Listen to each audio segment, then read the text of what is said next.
دوستو، اللہ کے دو پیارے سے نام یا حی یا قیوم، یا حی یا قیوم، آپ نے یقیناً ان ناموں کو پڑھا ہوگا، لیکن آپ کو ان ناموں کے فوائد کا علم نہیں ہوگا۔ انشاءاللہ میں آج آپ کو اس ویڈیو میں یا حی یا قیوم کا وظیفہ، اس نام کے فوائد اور اس نام کے معنی،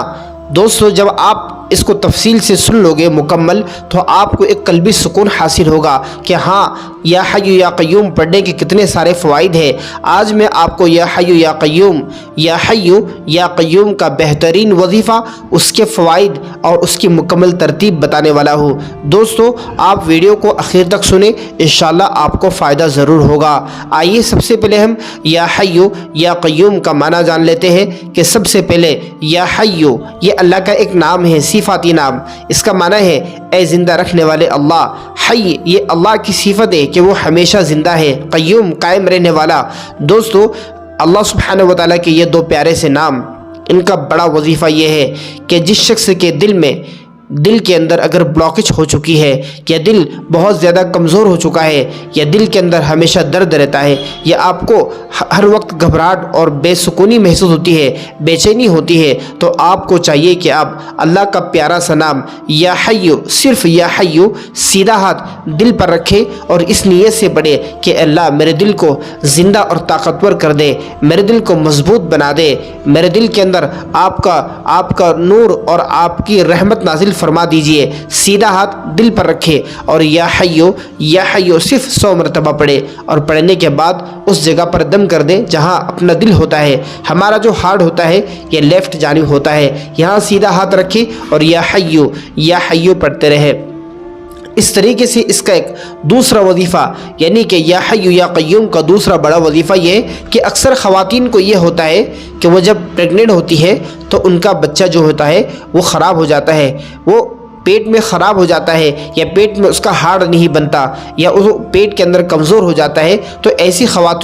خواتین کو چاہیے، ایسی لیڈیز کو چاہیے جب وہ پریگننٹ ہو جائے، حمل ٹھہر جائے، تو اس خاتون کو چاہیے کہ پہلے دن سے یا جس وقت سے اس کو یہ وظیفہ مل جائے یا اس کا علم ہو جائے، اس وقت سے سیدھا ہاتھ اپنے پیٹ پر رکھے اور ان دو اللہ کے ناموں کے ساتھ یا حی یا قیوم، یا حی یا قیوم اس کا ورد کرے اور اللہ سے دعا کرے۔ انشاءاللہ آپ کا بچہ ماں کے پیٹ میں تندرست رہے گا، صحت مند رہے گا، مکمل طور پر اس کی انشاءاللہ اللہ سبحانہ و تعالیٰ پرورش فرمائے گا۔ دوستو یہ وظیفہ میں نے اکثر خواتین کو دیا، الحمدللہ ان کو بہت زیادہ فائدہ ہوا۔ تو کرنا یہ ہے کہ جب سے آپ کو پتہ ہو کہ آپ پریگننٹ ہو تو آپ اس وظیفے کو سیو کر کے رکھیں، یا یاد کر لیں جب آپ پریگننٹ سے ہو تو آپ کو چاہیے کہ آپ سیدھا ہاتھ پیٹ پہ رکھ کر یا حی یا قیوم، یا حی یا قیوم 100 مرتبہ پڑھ لیا کریں۔ تیسرا وظیفہ اس کا یہ ہے کہ اگر کسی شخص کے باڈی کے اندر کوئی چیز خراب ہو گئی ہے، مثلا من کے خراب ہو گئے ہیں، آپ کی ریڑھ کی ہڈی خراب ہو گئی ہے، یا آپ کی کڈنی خراب ہو گئی، آپ کا ہارٹ خراب ہو گیا، یا کوئی نہ کوئی ایسی چیز جو آپ کے ڈیمیج ہو چکی ہے، خراب ہو رہی ہے، وہ ویک اور کمزور ہو چکی ہے، تو آپ کو چاہیے کہ آپ اس جگہ پر جہاں آپ کو پرابلم ہوئی ہے اپنا سیدھا ہاتھ رکھے، پہلے اللہ کی طرف متوجہ ہو جائے اور وضو کر اللہ کی طرف متوجہ ہو کر بیٹھ جائے، اور جس جگہ آپ کو کمزوری محسوس ہو رہی ہے کہ میرے باڈی کا یہ پارٹ کمزور ہو گیا ہے، تو آپ اس جگہ پر ہاتھ رکھیں اور اللہ کے یہ دو پیارے سے نام